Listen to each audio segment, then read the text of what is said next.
Clarification lang po kasi sabi niyo last time, lahat po pwedeng bumili nitong 20 pesos na bigas. Pero ang sabi po ng DA, mga piling sektor lamang po ng ating lipunan yung makakabili nitong murang bigas. Alin po ba talaga yung totoo dun? Yun po ang unang plano. Pero dahil po napag-aralan po, naunahin muna po yung nasa vulnerable sectors, uunahin po muna natin sila. Yan din po ang pahayag ni DA Secretary Kiko Laurel. Binalak po na lahat po para sa Kadiwa stores, but pinag-aralan po para hindi rin po magkagulo at mauna po yung mas nangangailangan po. Uunahin po muna yung mga nasa vulnerable sectors. Okay, kasi po nauna nang sinabi ni DA Secretary nung nagsaing po sila ng bigas na pili lamang. Then the next day kayo po yung nagsabi na lahat pwedeng bumili. Medyo nagkaroon lang po ng konting pagkalito doon. So ngayon po, Hindi po ganun ang ating nasabi. Ang sabi po natin, pipilitin po na lahat. Yan din po ang nasabi po ni NFA Administrator. Nung ating pong niliwanag din kay Secretary Kiko, sinabi po niya na yun din po talaga ang binalak, pero uunahin po muna yung vulnerable sectors. Thank you po.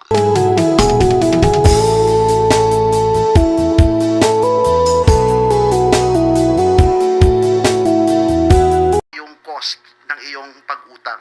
So, ibig sabihin, mababa ang interest na babayaran ng gobyerno para sa mga utang na kanyang gagawin para i-finance yung mga projects natin. So, mas mataas yung kakayahan ng gobyerno para makapag-deliver sa mga projects nito. Pangalawa, ang mataas din na credit ratings and investment grade ratings is actually also an indicator of investor confidence in the Philippines. So, that would actually bring in more investments dito sa ating bansa, and of course, mas marami din tayong tabahong aasahan sa mga investments na ito. Thank you. Thank you, Asik Neil. First question, Harley Balbuena, PTV4. Hi, good morning, ASEC. Sir, in simpler terms, how will this positively impact the ordinary Filipinos?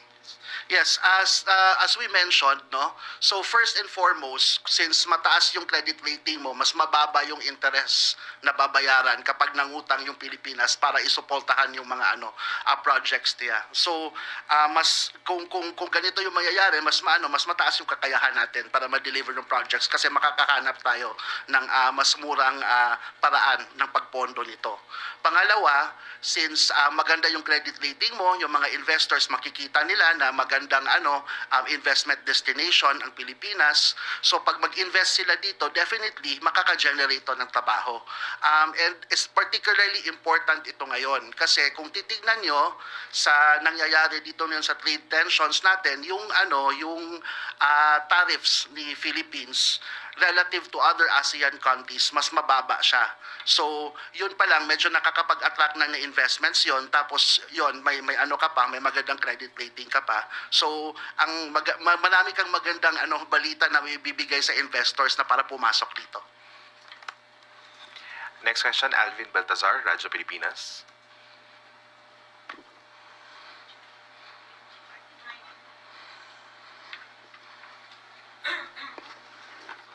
ASEC, good morning po. Morning. ASEC, in terms of pagbabayad natin ng utang, naging magandang rason din ba yun para gumanda yung standing natin? Ano ba yung track record natin sa pagbabayad ng utang? Yes, of course. Yung track record natin sa pagbayad ng utang ay maganda. Wala tayong recent history of any default.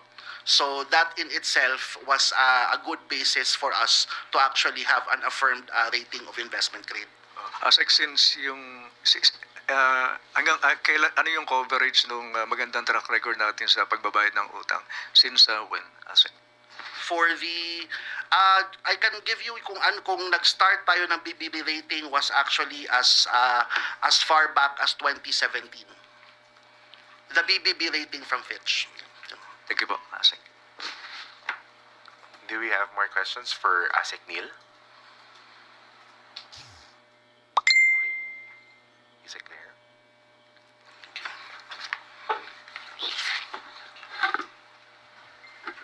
Thank you po, Ase Cabiles. Napakagandang balita po niyan. Ibig sabihin ay wala pala tayong record ng default o sa pagbabayad ng utang kahit napakalaki po ng utang na naiwan sa atin. noong nakaraang administrasyon. So, ibig sabihin nito ay hindi pala totoong itim ang kulay ng bansa sa ngayon. Thank you po for that good news.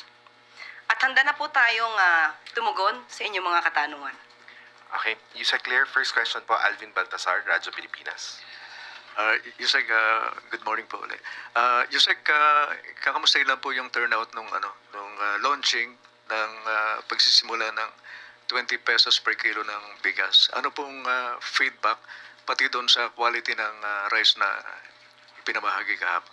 Nakita po natin, lalong-lalo po sa mainstream media, na napakarami pong nag-avail, marami pong pumila, marami pong nakinabang sa mga kababayan natin sa Cebu at nakabili po ng bigas na 20 pesos po kada kilo. At ito po ay sinundan po ng yung sa mga reporters po, sinundan po mismo yung nakabili at sila po ang nagpatunay na maganda po ang bigas, na isaing po nila at tuwan-tuwa po ang mga kababayan natin sa Cebu. Sana po nga ay magtuloy-tuloy po ang proyektong ito para sa mas nakakarami pang Pilipino. Bali patunay na dito, Yusek, doon sa parang kontra na din doon sa mga naunang pananabotahe sa programa natin. Ano? Opo. Kung ito naman po ay hindi manggagaling din naman sa mainstream media at mga responsible social media content creators, huwag niyo na pong paniwalaan yung mga fake news peddlers. Paniwalaan po natin kung ano po yung nakikita natin sa mga news na may kredibilidad. Yusek, we have follow-up question from Maris Umali, GMA7. Hi ma'am, magandang umaga po. Ma'am, how long can the government sustain the subsidy or program of a 20 peso price for the rice, and will there be a wider rollout? According to the reports given to the President, the program can be sustained up to December of this year, and maybe by the following year, 2026, it would be considered or would be included in the budget.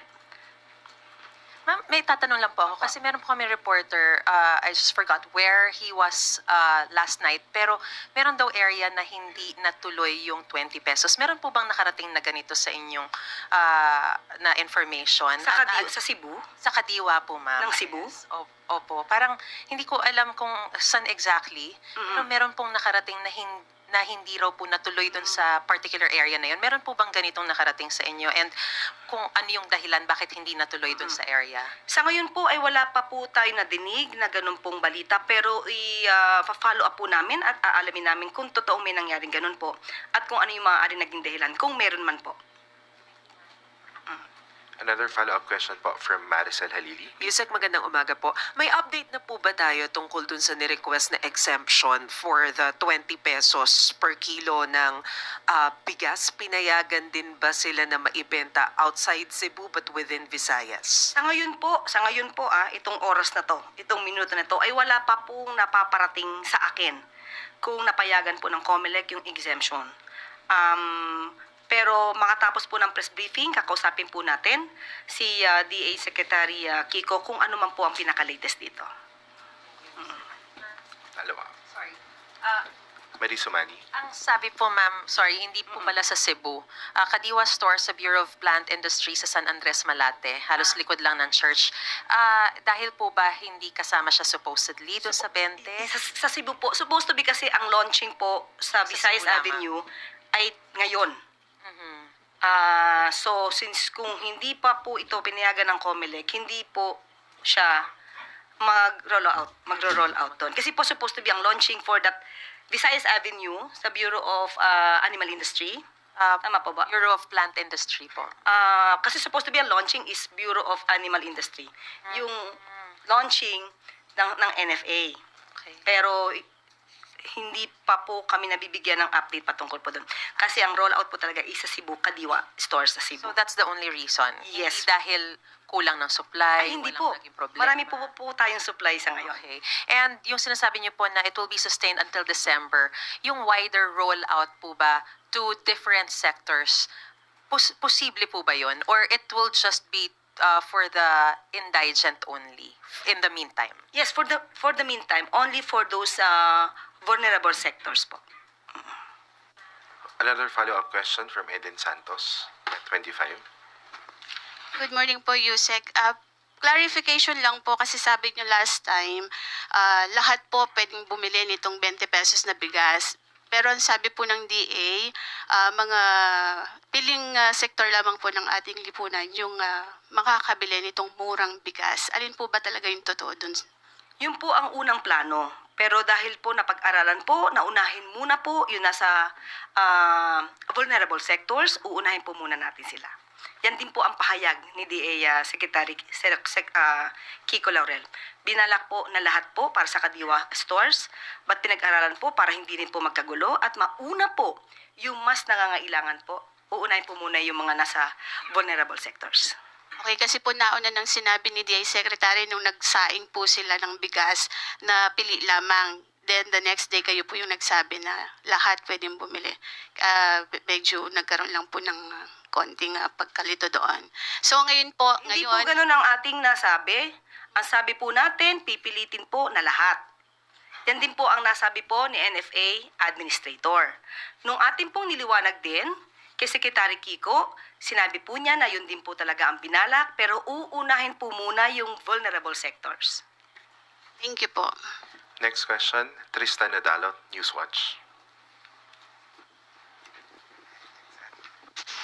Hi, Yusek. Morning po. Ma'am, first po on VP Sara Duterte's comment regarding the prime water probe. Sabi niya po ay it's political and ginagawa lang daw po ito ng administrasyon dahil sa politika and dahil daw po rin sa kanyang endorsement kay senatorial candidate Villar. Ano po ang comment natin dito? We cannot expect anything nice or any nice word from the Vice President in favor of the President and of the present administration. She will always use that excuse or defense of pamumulitika without really answering or responding directly to the issues.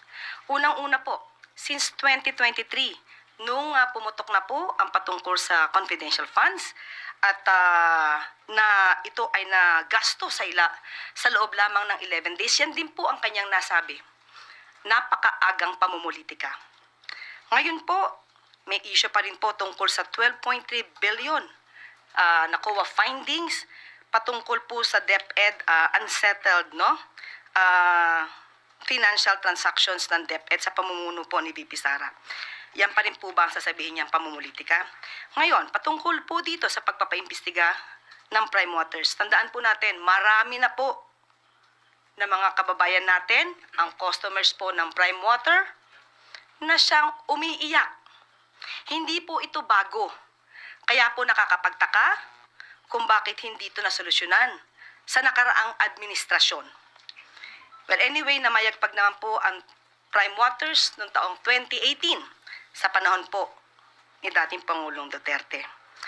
At ang nais lang po sana natin, kung ano mang pakikipag-argumento po o pakikipag-diskusyon ng ating Vice Presidente, sana po ay i-level up po natin. Rason sa rason, datos sa datos, huwag gamitan ng masasamang salita or pagmumura. Tandaan natin, ang Prime Water, ano man naging transaksyon nito, dahil umiiyak ang karamihan, dapat po talagang maimbestigahan. So wala pong pamumulitika ito.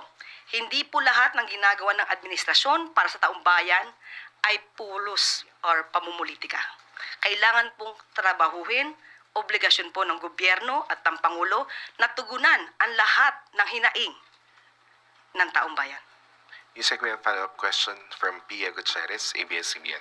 Pamingi lang po ng details dun sa investigation. Which agency will investigate Prime Water at kailan po ito magsisimula? Nag-start na po. Ngayong araw na to. Ang luwa. And we have another follow-up question from Maris Umali, GMA7. Ma'am, sabi niyo po kanina, marami ang umiiyak tungkol dun sa mga complaints nga po na to. So, pwede niyo po bang mabanggit sa amin what specific complaints trigger the DTI's, this investigation particularly, and how widespread? At kung sakasakali, ma'am, na the findings confirm the lapses, ano pong sanctions ang pwedeng kaharapin ng Prime Water or other providers, if ever? Unang-unang umiiyak po ay Bulacan, Cavite, Laguna, Bohol, Pangasinan. Hindi lamang po yan, marami pa pong iba. Kung di po tayo nagkakamali, meron 73 joint venture agreements ang Prime Water sa mga water district, local water districts. So malaliman pong pag-iimbestiga ito. Kung ano man po ang maaaring mangyari dito, saka po na lang namin kayo bibigyan ng update. Kung ano pong sanction? Bibigyan po natin muna kayo ng update. Titingnan po muna natin kung ano po ang nasa loob nito at kung ano man po ang natatago or kailangan maimbestigang mabuti, ipagbibigay alam po namin sa inyo kapag nagkaroon na po kami ng mga detalye. Ma'am, we have another question from Tristan Nodalo, Newswatch. Hi, Yusek. On another topic naman po, just yesterday, the defense team of former President Rodrigo Duterte formally asked the ICC pretrial chamber to dismiss or drop the case against the former president, citing lack of jurisdiction and legal basis. And may sinabi rin po sila doon sa kanilang letter na meron daw pong supposed letter from President Marcos stating his administration would not assist the court. Can the palace confirm if such letters exist na hindi raw po makikipag-cooperate yung Marcos admin sa ICC? Isa po yung kasi sa binanggit nung defense team doon sa pag-ask nila na ma-drop yung charges against the former president. Kung ang depensa nila ay walang jurisdiction ng ICC, then that's part of due process. Let them be. At kung ano ang magiging tugon po dito ng ICC, nasa kamay na po yan ng ICC. With regard to the letter, wala po ako sa ngayon, kung meron man, patungkol sa letter na yan. Ang letter po ba ay sinasabing hindi makikialam ang Marcos administration sa gagawin ng ICC? Kahit siguro po walang letter, hindi naman po talaga tayo makikialam kung ano po ang magiging mandato ng ICC. Pero hindi po worried ang palace, for example, that those statements of not cooperating with the ICC would weaken the charges against the president, a former president? It has been said many times na hindi naman po tayo nakikipag-cooperate sa ICC. Dahil nga po, as of now, wala pa pong jurisdiction ang ICC sa bansang Pilipinas. Thank you po. Next question, Eden Santos, Net 25.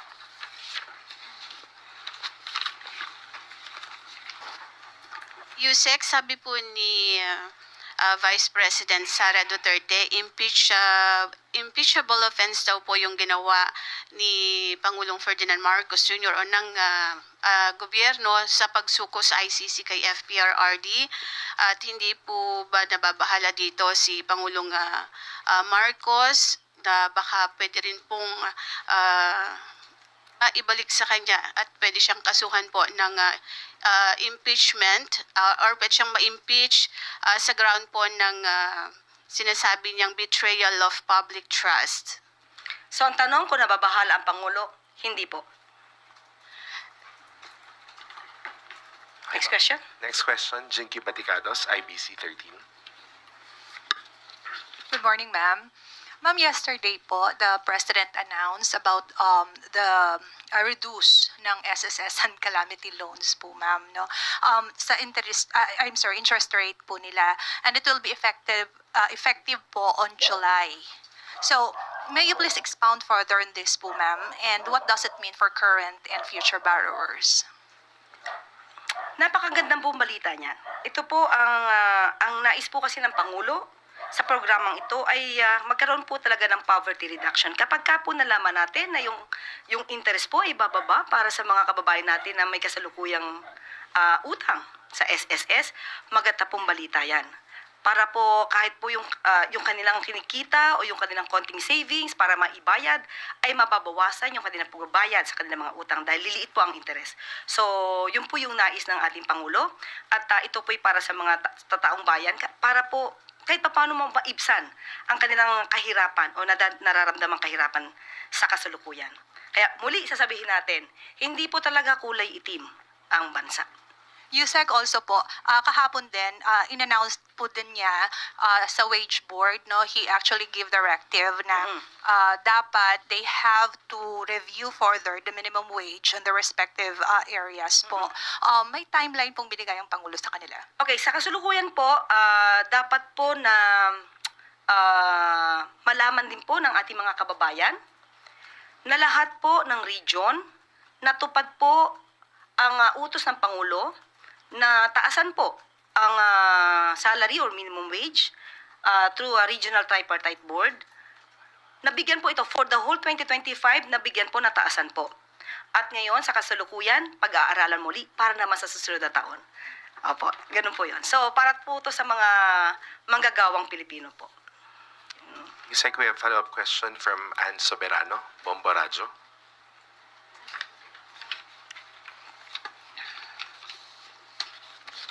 Yusek, good morning. Follow-up lang po. Ilang mga mamabatas po kasi nananawagan na kay Pangulong Marcos na sertipikahan na po daw urgent ang wage hike bill. Ano po ang reaksyon ng Malacanang sa panawagan na sertipikahan po na urgent ang wage hike bill? Opo, ganito po yan. Kailangan po natin lahat alamin. Ito po ay ayon din sa Pangulo. Lahat ng stakeholders dapat po makausap, malaman ano po yung maaaring magandang idulot, positibo, negatibo. So lahat po ng stakeholders kailangan kausapin kung kakayanin din po ba ng mga employers at kung ano yung nararapat sa mga manggagawa. So sa ngayon po ay dapat pag-usapan lahat-lahat po yan. Pero kung ano po yung makakaya ng Pangulo sa kanyang pag-uutos, katulad ng sinabi po natin, sa mamamagitan po ng DOLE, ibibigay po natin sa mamamayan. Hindi nga lang po siguro ganon kalaki katulad ng hinihingi ng iba mga kababayan natin. But at least po, gumagawa po ang Pangulo sa abot na makakaya na maibibigay para sa taong bayan at mga manggagawa. Lastly po, Yusek, ang labor group po ay nananawagan din na ng parang meeting with the President. Bukas po ba ang Malacanang na makipag-usap sa mga labor groups? Thank you. Ang Pangulo po ay laging bukas sa anumang pong diskusyon para po sa ikabubuti ng mga manggagawa. At hindi po yan sinasara yung pintuan. Kailangan lang din po siguro natin na masabi sa Pangulo kung papaano, kailan, para po magkaroon sila ng magandang pag-uusap. Next question, Pia Gutierrez, ABS-CBN. Hi, ma'am. Ma'am, kahapon naglabas na statement si President Marcos regarding the suspension of Governor Gwen Garcia sa Cebu. How should we interpret the President's position on the suspension of Governor Gwen, considering po na she is a close ally of the administration and also the leader of the very powerful One Cebu Party? Okay, maliwanag din po ang sinabi natin, Pangulo. Dapat pong paigtingin ang rule of law. Patibayin ang due process. Wala dapat umaabuso sa anumang kapangyarihan, maging sino ka man. So susunod po tayo kung anong sinasabi ng batas at kung ano po ang procedure na dapat gawin. Siguro maaari po itong i-avail ni Governor Gwen Garcia at kung ito naman po ay naaayon sa batas, dapat punto pa rin. So ano po ba yung pananaw ng Pangulo tungkol dito sa suspension niya? Does he believe that the suspension was politically motivated and that the Ombudsman did not follow the rule of law? At ng mga election personnel ho natin, particular po doon sa mga apektadong komunidad. Opo, nagkaroon po ng MOA patungkol po dito sa pag-aalboruto sa ng Bulkang Kanlaon. Ang sabi po sa MOA ay pag-iigtingin po ang kanilang pagsiservisyo para masiguro po ang kaligtasan at ng mga kababayan natin at matuloy po ang sinasabing eleksyon sa darating na May 12. At ito po ang sinabi mismo ni Yusek Ariel Nepomuceno ng OCD, ng Office of the Civil Defense. And I quote, "The vote of every citizen is vital. Even during calamities, we cannot allow voting to be hindered." End quote. So, yun nga din po, pinagtibay din po at nagpumirma po ang Pangulong Marcos Jr. ng Executive Order creating National Task Force for Kanlaon. So, this order formalizes the entire effort to manage risk and respond effectively. Yan po ay nabanggit po ng Office of the Civil Defense. So, Hindi po pababayaan yung mga kababayan po natin na naapektuhan ng pag-aalburuto ng Bulkang Kanlaon at saka ng Bulusan para hindi po maituloy ang pagboto. Okay. Follow up lang po. Meron po bang mga emergency voting centers para po doon sa yung mga personnel ho na tumutugon sa mga disaster efforts po ng pamahalaan? Para po halimbawa mauna silang bumoto o kaya may particular silang lugar na pupuntahan po para makaboto. Opo, ginagarantiyahan po na magkakaroon ng plano para sa evacuation ng polling precincts, pagkakaroon po ng incident command post sa eleksyon at ang pag-explore po para ma-deputize ang OCD personnel para makasuporta sa election security sa mga high-risk areas.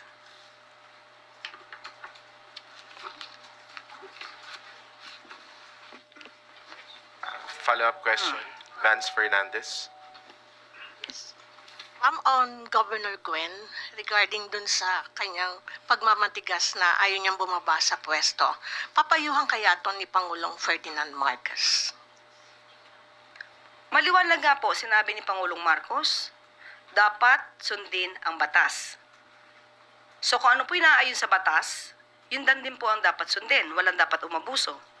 Wala po tayo sinasabi kung ang umabuso ay yung ombudsman o si Governor Gwen Garcia.